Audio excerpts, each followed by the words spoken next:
আসসালামু আলাইকুম গাইস, কেমন আছেন? সবাই ভালো আছেন তো? আজকে প্রায় এক সপ্তাহ ধরে বৃষ্টি পড়তেছে। বৃষ্টির জন্য কোনো কিছু করণ গেতেছে না। দেখেন বৃষ্টি, আর ওই যে আকাশে দেখেন কি পরিমাণের হাঁস করছে। বৃষ্টিগুলো আরো এক সপ্তাহ থাকবো। বৃষ্টির জন্য কাজকামও করণ যায় না, এত পরিমাণের বৃষ্টি।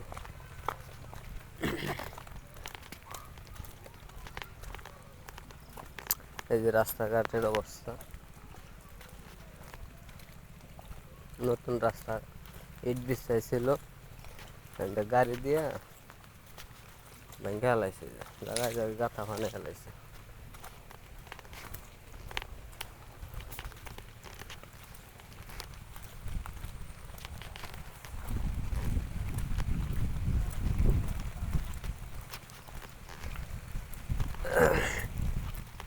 এই যে গুড়ি গুড়ি বৃষ্টি খালি পড়তেছে।